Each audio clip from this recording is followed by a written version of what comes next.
আজ বানাবো মেথি শাকের পরোটা। এটা বানানোর জন্য আমি আটা আর ময়দা দুটোই সমপরিমাণে নিয়েছি। আর মেথি শাকগুলোকে ধুয়ে কুচি কুচি করে কেটে নিয়েছি। আর কিছু মেথি শাকের পাতা রেখেছি এটা পরোটার বেলার মধ্যে দেওয়ার জন্য।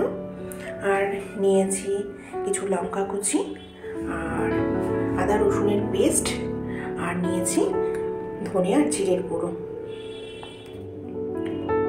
এবার ময়ামের জন্য দিয়েছি কিছুটা সাদা তেল, আর দেব কিছুটা নুন, আর দেব কিছুটা চিনি দিয়ে ভালো করে ময়ামটার সাথে এই আটা ময়দাটাকে ভালো করে মিশিয়ে ফেলব।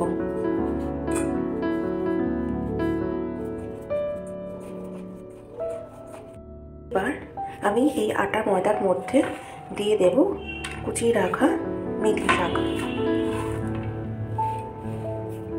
আর দেব কাঁচা লঙ্কা,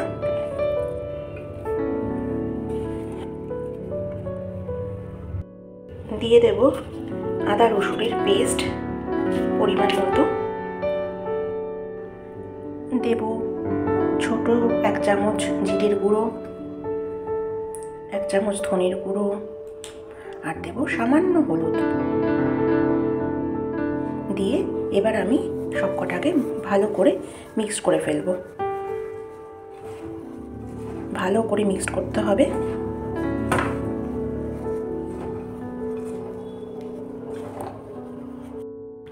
আমার ভালো করে এটা মিক্স করা হয়ে গেছে। এবার আমি এর মধ্যে একদম অল্প অল্প করে জল দেব আর এটা মেখে ফেলবো। একবারে বেশি জল দেব না, অল্প অল্প করে জল দিয়ে এটা মাখবো। একটা ডো তৈরি করে নেব। আমার আটাটা মাখা হয়ে গেছে। আমি এবার এর থেকে লেচি কেটে দিচ্ছি।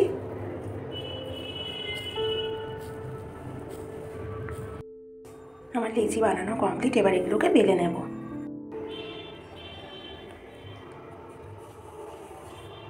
আমি এটা আটা দিয়ে বেলে নিচ্ছি।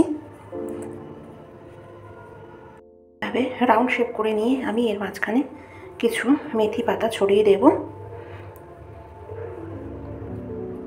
যাতে আর কি ফ্লেভারটা ভালো পাওয়া যায়। দিয়ে এবার আমি এটাকে ফোল্ড করে দেব, দিয়ে আবার বেলে নেব। এটা একটা ট্রায়াঙ্গেল শেপের করব। এবার বেলে নেব। হয়ে গেছে আমার ট্রায়াঙ্গেল শেপের পরোটা। এবার একটা রাউন্ড শেপ করব।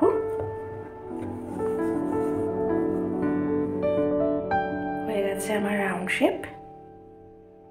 এগুলোকে সব আমি বেলে নিয়েছি।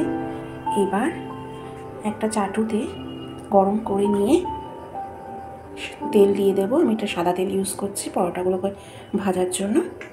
এবার একে একে পরোটাগুলো ছেঁকে নেব।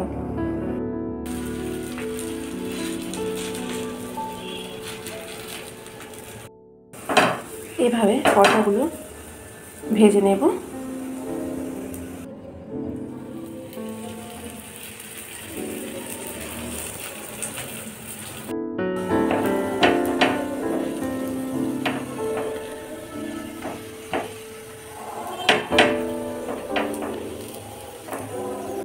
আমার পরোটা বানানো কমপ্লিট।